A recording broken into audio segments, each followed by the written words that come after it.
el Dios de la Biblia y el Dios de nuestra imaginación. Ese es el estudio o el título que le puse a este estudio. El Dios de la Biblia y el Dios de nuestra imaginación. Todos sabemos que la Biblia es la revelación que Dios hace de sí mismo al hombre, ¿verdad?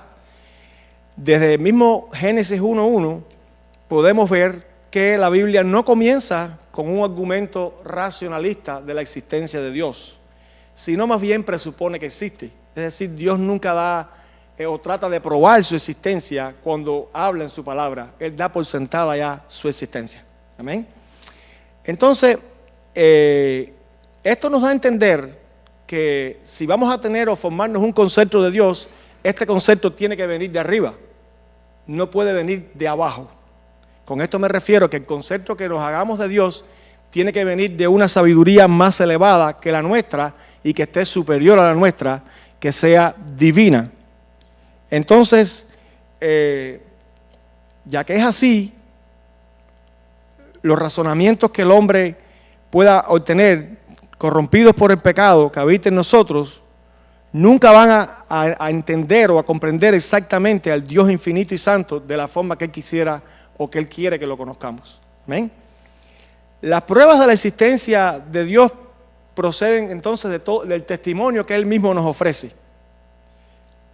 Y este testimonio, vuelvo y repito, está en la Biblia. La Biblia da irrefutables pruebas de la existencia de Dios. Por tanto, la Biblia es una revelación de Dios vista a través de cada personaje. Muchas veces miramos la Biblia y dice, vamos a mirar entonces la historia de David en la Biblia, o vamos a mirar la historia de José o de Moisés. Y pudiéramos decir de esta manera, vamos a mirar la historia de Dios a través de José, de David y de Moisés. Muy diferente, ¿verdad? Vamos a ver qué Dios enseñó a través de José, a través de David, a través de Moisés, qué aspectos de sus atributos y de su carácter Dios manifestó a través de ellos, para que entonces podamos entender quién es Dios plenamente y podamos entender cómo Él se manifiesta a nosotros y lo que Él quiere o espera de nosotros. Entonces, de esta manera, cuando nos acercamos a la Biblia, debemos acercarnos a la Biblia buscando a Dios en cada personaje. Amén. Buscando a Dios en cada personaje. ¿Qué Dios me está queriendo decir a mí a través de este personaje bíblico y de las circunstancias específicas que Él vivió? Amén. Es muy importante que lo veamos así. Ahora, el relato que vamos a ver hoy es un relato donde Pablo está en una ciudad altamente idólatra, pagana, llena de filosofías, llenas de argumentos humanos en cuanto a la existencia de lo espiritual, en cuanto a la existencia de Dios. Si vamos aquí al versículo 16, dice, mientras Pablo los esperaba en Atenas, su espíritu se enardecía viendo la ciudad entregada a la idolatría. Así que discutía en la sinagoga con judíos y piadosos y en la plaza cada día con los que concurrían.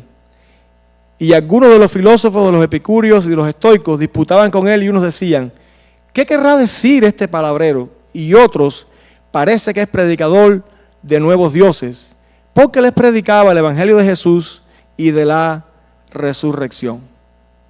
Entonces, vemos que Pablo se encontraba en el centro cultural de la iglesia, Atenas, sede de los filósofos más renombrados de la época, como eran Sócrates, Platón y Aristóteles, que siendo uno de los más influyentes de la época, y se le rendían culto a muchas deidades, porque Pablo dice que él observaba toda la ciudad entregada a la idolatría, todo era ídolos por todas partes, y él dice que su espíritu se enardecía, él estaba apasionado por ayudar a aquella gente a entender el error en el que ellos estaban.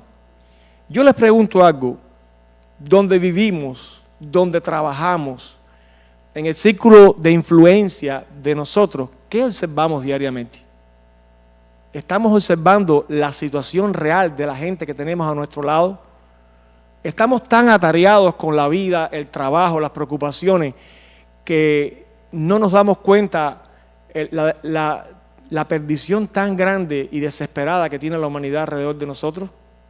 Porque a veces sucede que los trabajos, las situaciones de la vida nos van quitando el espíritu de evangelización y vamos dando por sentado, ya creo que todo el mundo conoce al Señor, ya creo que todo el mundo ha oído una o más veces del Señor, pero no es así. Siempre hay muchas personas que tienen falsos conceptos de Dios, tienen religión, religiosidad, pero no conocen al Dios de la Biblia. Tienen a un Dios que han formado de acuerdo a su imaginación, de acuerdo a sus criterios, de acuerdo a enseñanzas que le han dado sus padres, pero que están muy lejos de la enseñanza del Dios de la Biblia. Y se han creado un Dios de acuerdo a su imaginación humana o a la imaginación de su familia, pero no de acuerdo a los conceptos que Dios revela de Él mismo en la Biblia. Y entonces es muy importante que el pueblo que conoce la Biblia, el pueblo que conoce a Dios y que conoce los conceptos reales de quién es Dios, sepa cómo ayudar a desenredar el camino de aquellos que están trabados en esa oscuridad. Amén. De aquellos que están perdidos en la idolatría, de aquellos que están perdidos en medio de un mundo donde no solamente hay ídolos de plata y oro como en el tiempo de Pablo, sino que hay ídolos como el éxito, el dinero y otras cosas que también han hecho que el hombre quite su vista de Dios y entonces siga mirando estas cosas y no conozcan al Señor. Entonces, si vamos a hablar de las revelaciones de Dios, Dios ha hecho una revelación natural o general de sí mismo. Si les voy a leer aquí rápido en Romanos, si quieren no lo busquen, pero, bueno, si quieren buscarlo, Romanos 1, en Romanos 1:19, dice así: porque lo que de Dios se conoce les es manifiesto, pues Dios se lo manifestó. Porque las cosas invisibles de Él, su eterno poder y deidad, se hacen claramente visibles desde la creación del mundo, siendo entendidas por medio de las cosas hechas, de modo que no tienen excusa. Entonces dice que en esta revelación general de Dios, la creación ya está dando un testimonio de que Dios existe. Si vamos al Salmo 19, también dice: los cielos cuenta la gloria de Dios y el firmamento anuncia la obra de sus manos. Un día emite palabra, otro día, no recuerdo bien cómo dice, pero no lo voy a buscar ahora, pero sí va dando testimonio de Dios como creador y de Dios dando un testimonio a través de la creación. Pero a veces no es suficiente el testimonio de la creación, aunque ya habla por sí misma de la existencia de Dios, no es suficiente para que las personas conozcan al Dios de la Biblia. ¿Ven?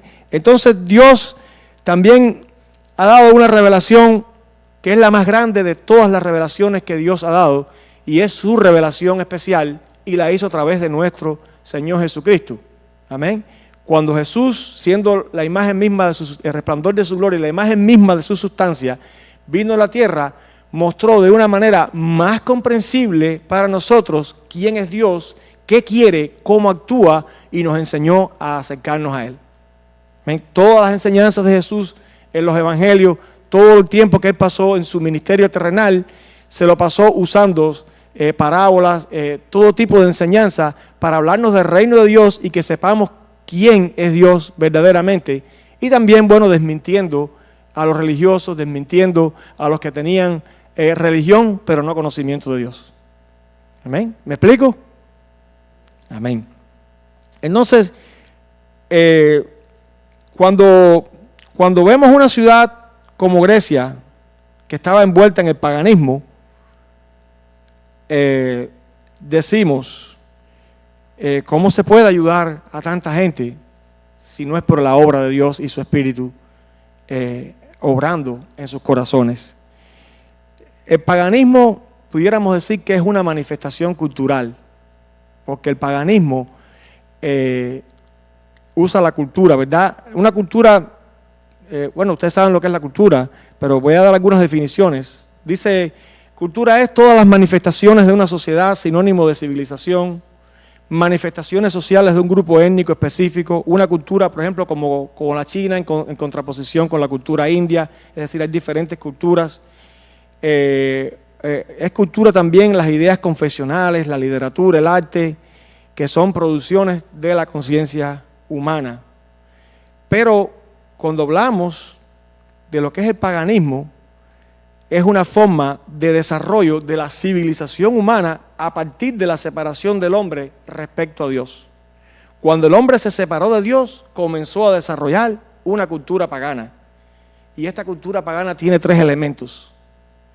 Hedonismo es el primero, que es una entrega, pudiéramos decir, desenfrenada a las pasiones de la carne. Superstición es el segundo. Y en último lugar encontramos también el militarismo. Es decir, el hombre, al separarse de Dios, va por esta vía y crea una cultura, crea una forma de vida donde se separa completo del plan de Dios para su vida y opta por estas cosas.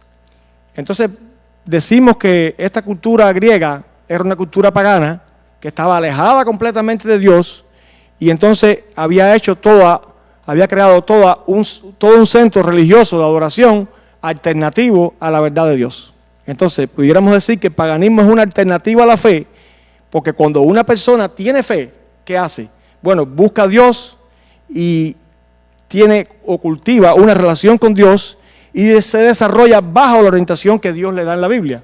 Eso decimos cuando una persona ha conocido a Dios. Pero cuando el hombre pierde la fe y el único vínculo con Dios, entonces cuando la vida se desvincula de la palabra de Dios y de la orientación de Dios, entonces empieza a adquirir estas características: hedonismo, militarismo, superstición, y se va separando de Dios y forma así una cultura humana que es lo que se llama paganismo.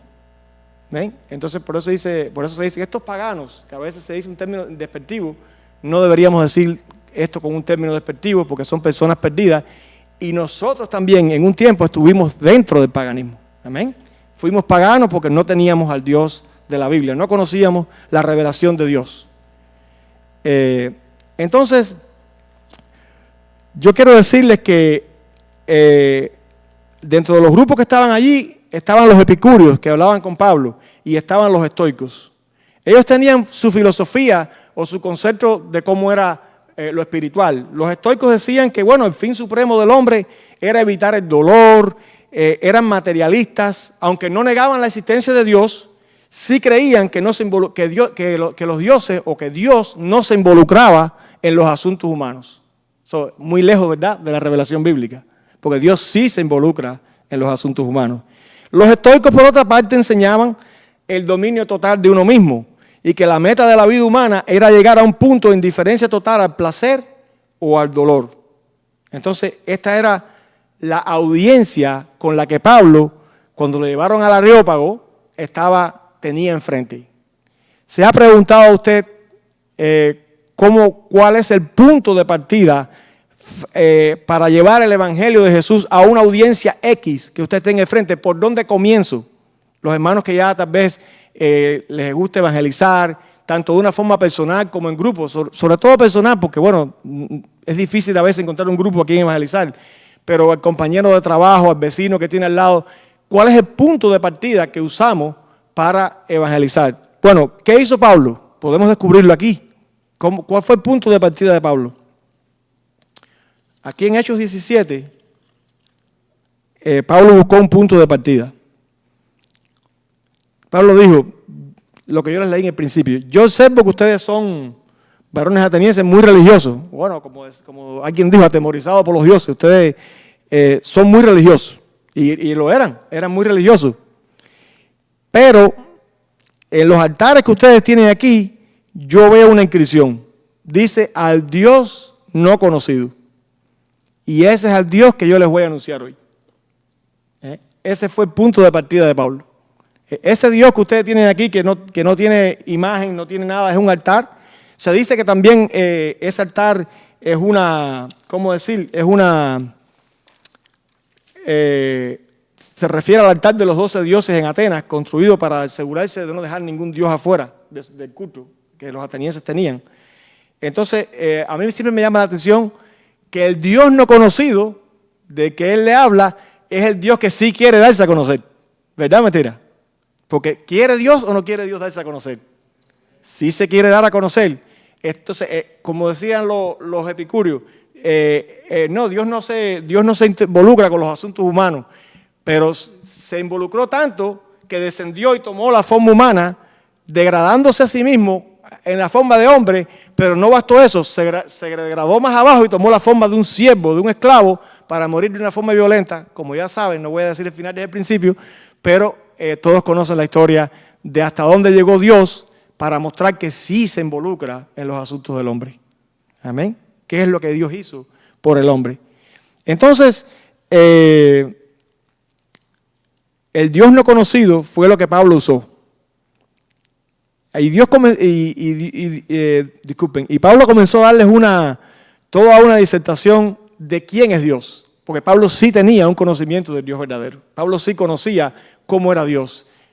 Pablo había entendido quién era Dios como tal, conforme al concepto de que Dios ha revelado de sí mismo. Y Pablo le dice, el Dios que hizo el mundo y todas las cosas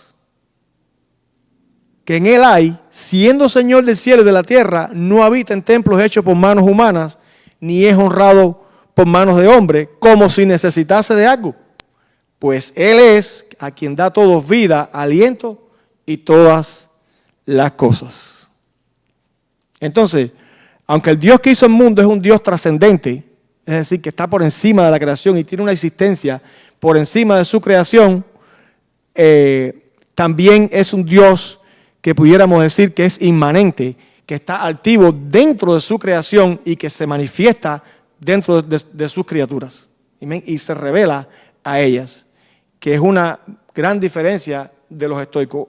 Aunque hoy en día hay muchos estoicos y muchos hedonistas, gente que le gusta mucho la filosofía del placer y el estoicismo. No, Dios sabe Dios dónde esté, yo estoy pasando este trabajo y Él no tiene nada que ver conmigo.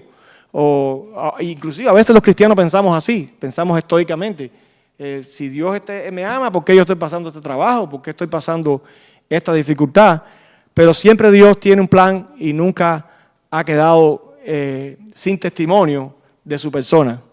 Porque el problema es que la fidelidad de Dios le compromete a sí mismo y compromete su persona y sus atributos a la hora de manifestarse con el hombre y de actuar y de responderle a un hombre. Entonces, Dios no se va a quedar sin testimonio en la vida de usted. Él va a hacer algo, sea cual sea la situación, sea cual sea la circunstancia, Él va a buscar la forma de revelarse y de mostrarle un aspecto o varios de sus atributos preciosos que Él tiene en la vida de usted. Él siempre va a hacer algo. Entonces, como dice el versículo 25, Dios no es honrado por manos de hombre. ¿Y qué hacen los idólatras? Bueno, los idólatras que no conocen a Dios, no sé la cultura de dónde ustedes vienen, pero donde yo vengo, de Cuba, hay mucha idolatría y las personas le llevan sus ofrendas a los dioses, usan mucho este tipo de cosas, llevarle cosas y pensando que si yo le llevo algo a ese ídolo o a esa imagen, yo voy a recibir algo mejor a favor. Es decir, es como un intercambio. En mi país la gente le gusta buscarse un Dios con el que pueda hacer un trueque. Yo te doy y tú me das. Yo te doy un pollo, te lo sacrifico y tú me das a encontrar la sanidad de mi familia o lo que yo estoy pidiendo. Pero es una forma muy manipulativa de acercarse a lo espiritual, ¿verdad? Nosotros no somos los que establecemos las reglas, no establecemos los conceptos, no establecemos la justicia, es Dios quien lo establece. ¿Amén? Dios establece la forma en que debemos acercarnos a Él, la forma en que debemos agradarlo a Él, la forma en que debemos caminar con Él, no nuestros razonamientos humanos. Y entonces, si lo hiciéramos así, entonces estuviéramos en la misma altura de estas personas religiosas que están aquí y de muchas personas en la calle que tienen una forma, según ellos, de acercarse a Dios. Por ejemplo, yo soy barbero y no me estoy promoviendo, por supuesto. Yo soy barbero y hablo con muchas personas y yo confronto a las personas a veces y lo llevo al punto de que ellos vean que ellos están perdidos. Porque yo no puedo pasarle la mano a alguien o usted va al médico y el médico te dice, y el médico descubre que tienes una enfermedad incurable o algo así, te dice, mijito, mira, vete para la casa que todo está bien. No pasa nada, vete, ¿qué, ¿te ama ese médico? No, no te ama. Él tiene un diagnóstico en su mano, te está engañando y te mandó para que te mueras en tu casa. Pero cuando Pablo vio a esta ciudad y vio cómo estaba, él dijo, esta gente está perdida, yo tengo que darle el diagnóstico. ¿Ven? Entonces yo he hablado con muchas personas igual y ellos me dicen, chico, tú sabes que yo, mira, yo no le robo a nadie. Yo soy bastante correcto, no ando con mujeres, yo ni soy borracho. Y yo hago esto y hago aquello y el otro. Y yo hago estas cosas. Yo no creo que Dios tenga problema ninguno con Dios. Y yo digo, déjeme ver cómo yo le digo que todo eso que hace no está mal, pero que eso no le va a ayudar en el día de juicio. Y alguien dirá, pero entonces todas las cosas buenas que hago no tienen en cuenta. No, sí, tienen valor, pero cuando se hacen en la suficiencia humana, cuando se hacen en la jactancia humana, cuando no se hacen por el Espíritu de Dios, la Biblia le llama obras muertas. La Biblia le llama obras muertas, porque están hechas en la jactancia y la suficiencia humana, no están hechas en la humildad y en el Espíritu de Dios. Amén. Y eso se le llama obras muertas. Entonces, hay que llevar a las personas como Pablo a entender, entonces, que sus obras no es que sean malas, pero todavía no están en el estándar de Dios. Y que si por las obras que hacemos, por las cosas que le llevamos, o que pudiéramos, si por nosotros fuera darle algo a Dios para ser justificados de Él, nunca pudiéramos alcanzar la justicia que Dios establece. Jamás. ¿Amén? Porque nuestras obras, dice la Biblia, que son como trapos de inmundicia. Entonces, todo lo que yo hago, a pesar de que es bueno y es aprobado delante de los hombres, tiene que pasar primero por la vista de Dios y por la aprobación divina. Amén. No podemos engañarnos. Sigamos haciendo lo correcto.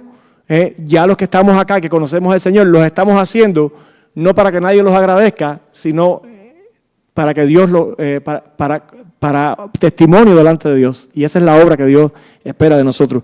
Ahora, Pablo le dijo así a ellos: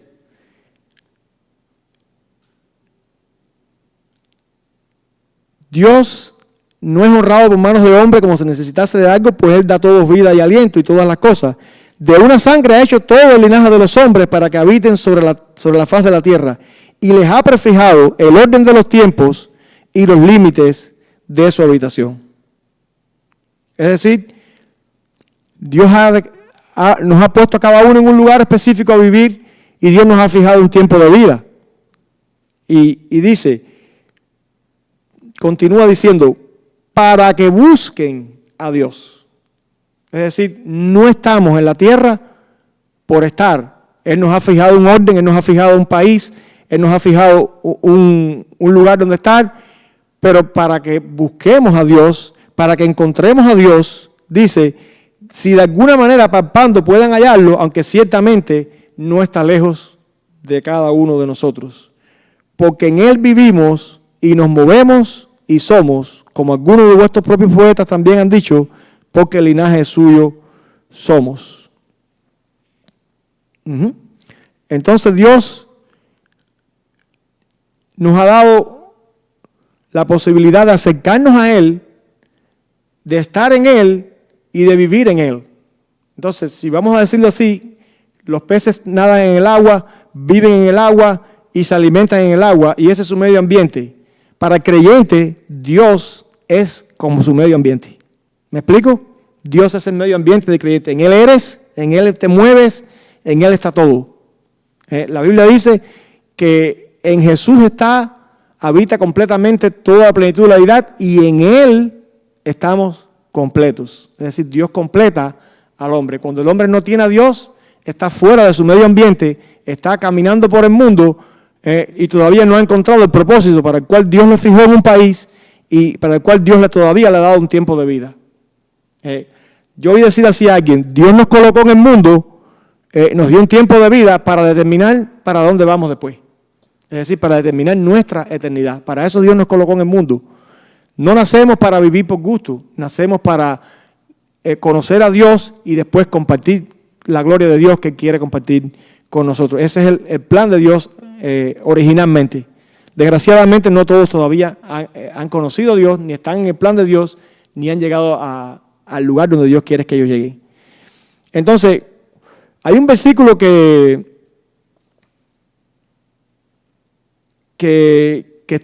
no está aquí en Hechos, pero se lo voy a leer, que está en Jeremías, que habla del conocimiento de Dios. Y está en Jeremías 9:23. Dice, Así dijo Jehová, no se alaba el sabio en su sabiduría, ni en su valentía se alaba el valiente, ni el rico se alaba en sus riquezas, mas alábase en esto el que subiere de alabar. ¿En qué se debe de alabar? Dice, en conocerme, en entenderme y conocerme, que yo soy Jehová, que hago misericordia, juicio y justicia en la tierra, porque estas cosas quiero, dice Jehová. Entonces, ¿en qué debemos alabarnos? En los logros humanos, en lo que hemos hecho, en lo que hemos logrado con nuestra fuerza. No, dice el Señor, si alguien se va a alabar, alábese en esto, en entenderme, en conocerme. Dios quiere que usted venga a la iglesia, pero Dios quiere que usted entienda lo que usted oye, que usted conozca al Dios de la Biblia. Dios no quiere que usted tenga una religión, Dios quiere que usted aprenda los conceptos de arriba, los que Él quiere revelarle, que van a fructificar en su vida y que dan fruto para vida eterna. Eso es lo que Dios está buscando de nosotros. Dice, yo hago misericordia, justicia y juicio en la tierra. Quiero que conozcas esto. Yo soy un Dios misericordioso, justo y compasivo. Ese es el Dios que tenemos nosotros.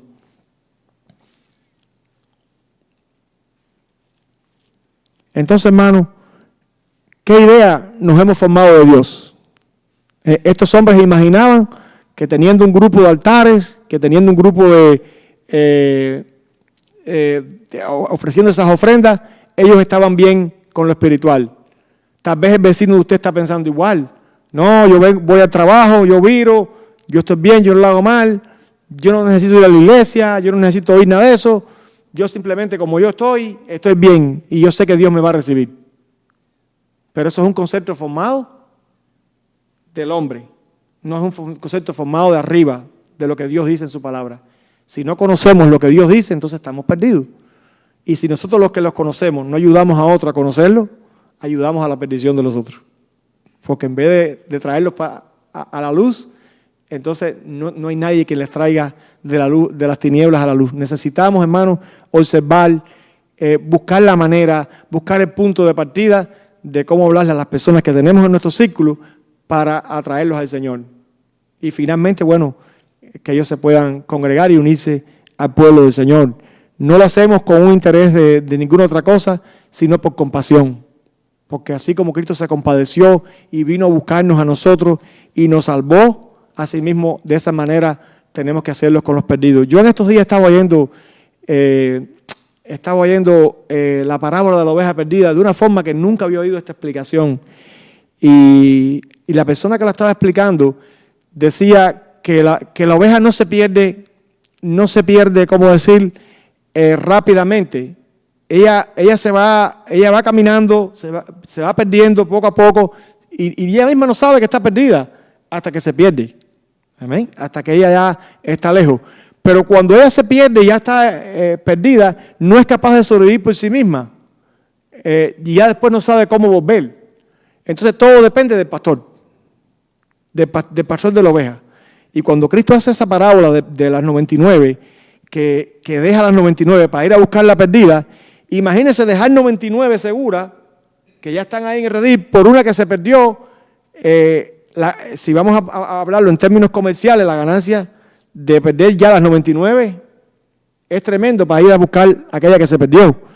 Entonces, él dice que el pastor sale a la perdida y va y la busca.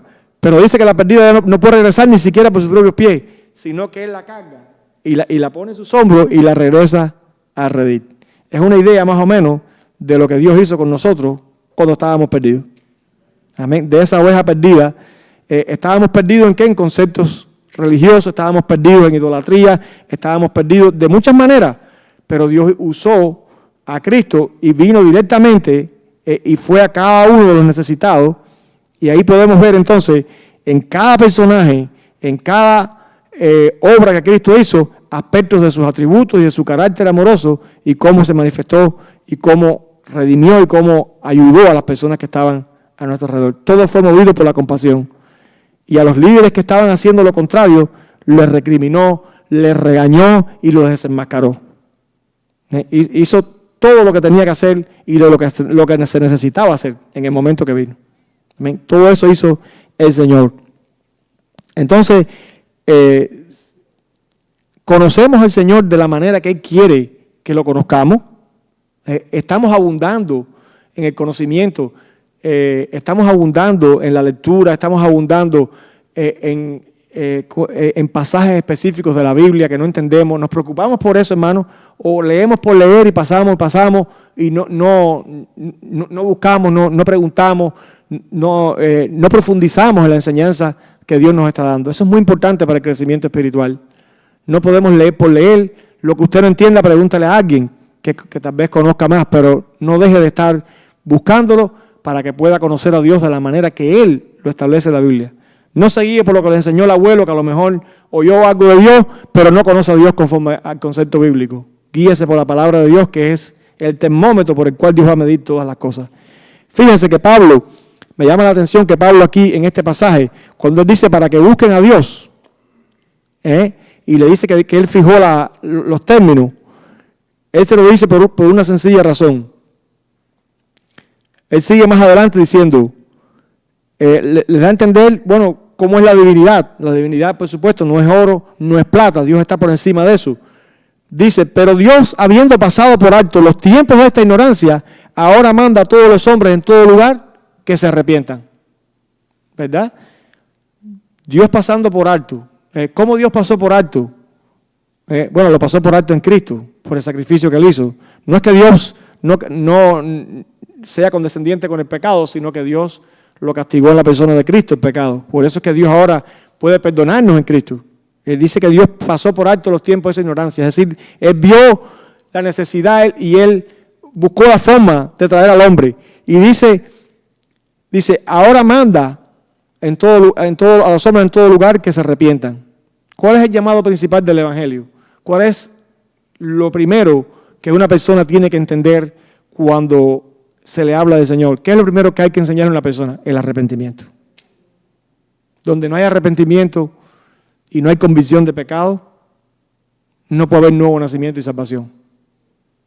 Si Dios nos ha convencido de nuestros pecados, entonces, y nosotros nos arrepentimos de ellos ya, entonces podemos estar seguros que si hemos aceptado a Jesucristo, hemos nacido de nuevo y tenemos parte con los santificados en la herencia que Dios ha dado. Amén. Y dice que Pablo, me llama la atención porque Pablo no les eximió nada del Evangelio. Inclusive les habló de juicio y le dijo, Dios ha establecido un día en el cual jugará el mundo con justicia por aquel varón a quien designó, dando fe a todos con haberle levantado de los muertos. Es decir, Dios nos puso, Dios es el medio ambiente, Dios nos fijó en un lugar, quiere que le conozcan, quiere que se arrepientan. ¿Por qué es todo esto? Porque Dios fijó un día de juicio. Y Dios no quiere que tú llegues a ese juicio desprovisto de su justicia. Cristo va a ser juez y Cristo va a ser abogado. Juez para los que no le reconocieron, abogado para los que le reconocieron. Amén. Y Él quiere que los hombres lleguen a ese día en el cual Dios va a jugar el mundo con justicia, a cada cual según su obra, que la persona llegue perdonada, justificada y agradable delante de Él. Eso es lo que quiere. Amén. Y eso es lo que nosotros tenemos que decirle al vecino, al compañero de trabajo. No, mira, ese concepto que tú tienes de Dios está errado. Si tú quieres, yo te puedo enseñar los verdaderos conceptos de Dios. Ese Dios es el Dios de tu imaginación, pero no es el Dios de la Biblia. ¿Verdad? El Dios de la Biblia nos enseña cuáles son los pasos a dar para que nos acerquemos a Él. No, pero a mí me dijeron que había que encender una velita y había que hacer eso. No. A Dios no hay que encenderle nada porque Él tiene un sol en el cielo que le da lumbre para todo. Imagínate tú, el sol al lado de una vela. Bueno, yo lo digo por el contexto donde yo vengo. Tal vez, y agradezco a Dios que cuando llegué aquí a Estados Unidos, yo no veía tanto espiritismo, tanta oscuridad espiritual como se ve en Cuba. Amén. Que hasta los niños ya están vestidos de blanco y tienen sus collares y sus cosas, niñitos ya. Entonces yo vengo de un contexto donde conocer a Dios de acuerdo a como Él enseña y ayudar al religioso a salir de su religiosidad es fundamental para que puedan enfrentar el día de la ira, dice el día de juicio de Dios, en el lugar correcto, justificado. Amén. Es muy importante eso. Y entonces, hermano, ¿cómo nos hemos imaginado a Dios? ¿Qué concepto tenemos de Él? ¿Y de dónde lo vamos a buscar esos conceptos? Bueno, si leemos la Biblia, si profundizamos en ella, si aprendemos lo que Dios nos enseña, si buscamos cómo entenderle, cómo conocerle, entonces estamos haciendo todo lo que Dios quiere para conocer al Dios de la Biblia. No es Dios de conceptos equivocados, no es Dios de la idea que me enseñó mi abuelo y como estaban estas personas que estaban allí en Atenas, todas perdidas. Pablo veía a Atenas como una ciudad, como un símbolo de la humanidad perdida y no redimida y necesitaba desesperadamente de salvación. Y me llama la atención porque Pablo había salido de Tesalónica, había salido de Berea y cayó en Atenas. Y yo estaba leyendo así, buscando para leer así en todo el contexto de la Biblia y no había terminado de predicar aquí, ya estaba predicando aquí. Y todavía no había salido de aquí, ya estaba aquí. Era una pasión que yo digo, Dios mío, si la iglesia de hoy tuviera la pasión que tiene Pablo, ya te hubieras venido. Ya se hubiera cerrado la predicación, ya el evangelio hubiera sido predicado, ya no hubiera más sufrimiento, hubiera llegado ya el día de la eternidad. Amén. No sé cuánto tiempo tengo, pues no miré ni la hora, no sé.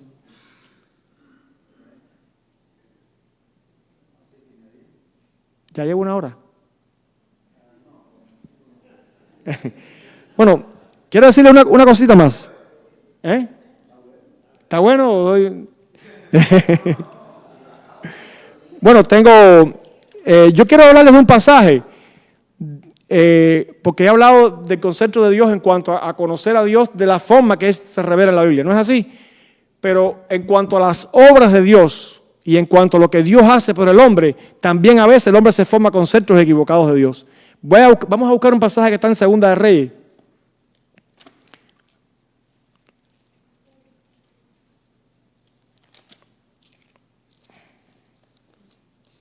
Capítulo 5.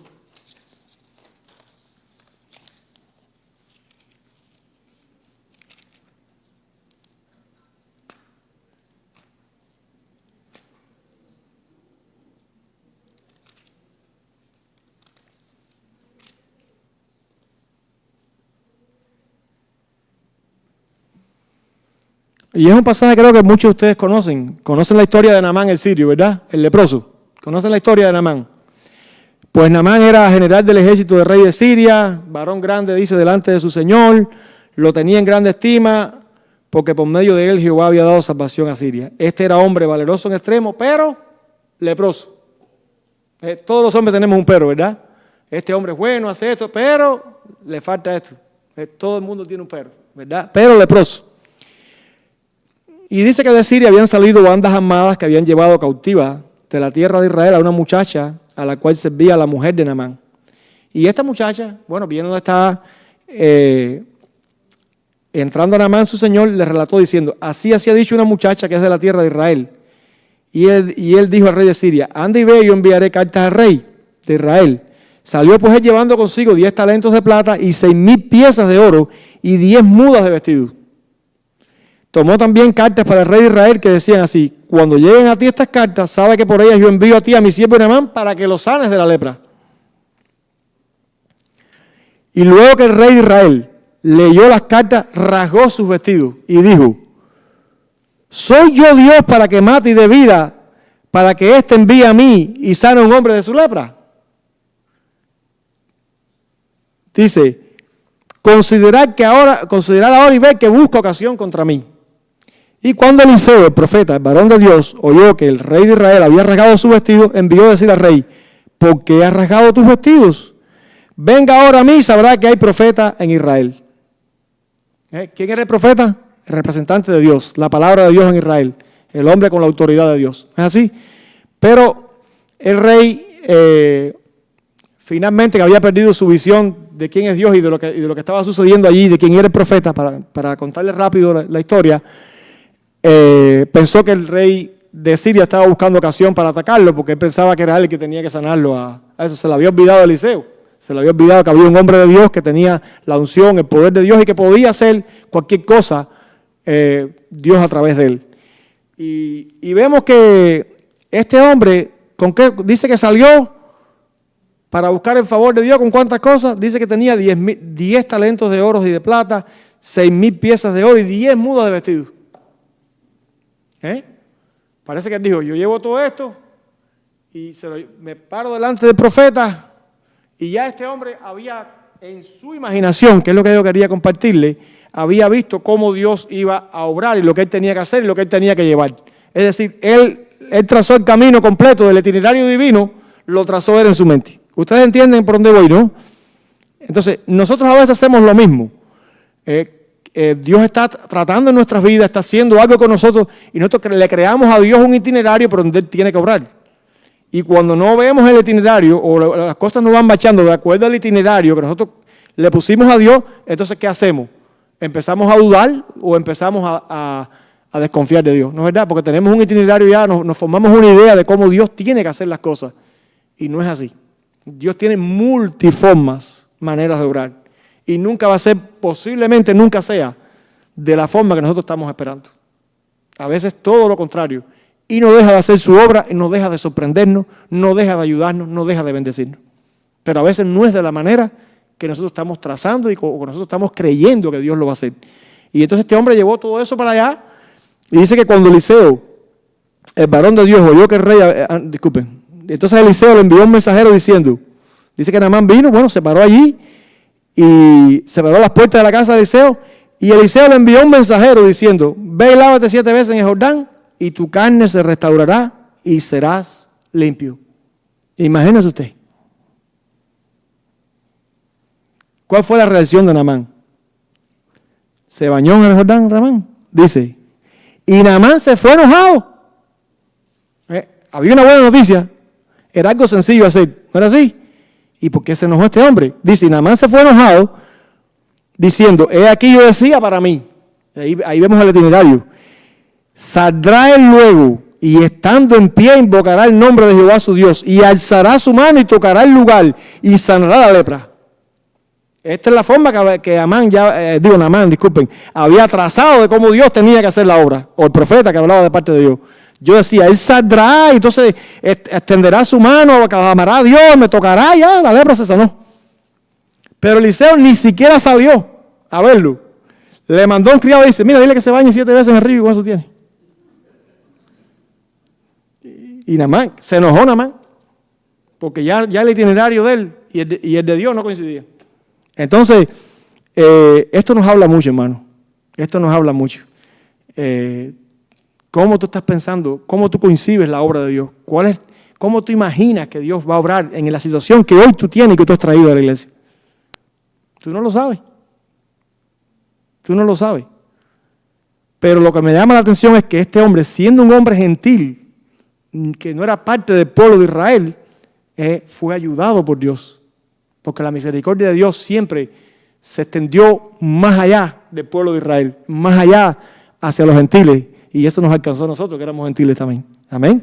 Entonces, hermano, ¿qué dijo Naamán? Los ríos que hay en Babilonia, en Siria, dice, Habana y Farfar, ríos de Damasco, no son mejores que todas las aguas de Israel. Si me lavara en ellos, ¿no será limpio también? Y se volvió y se fue enojado, hermano. Entonces, Naamán no estaba nada más enfermo de lepra, estaba enfermo de orgullo. Y Dios tenía que tratar primero con el orgullo y después con la lepra. Tenía 2 enfermedades, el orgullo y la lepra. Y a veces, es triste decirlo, pero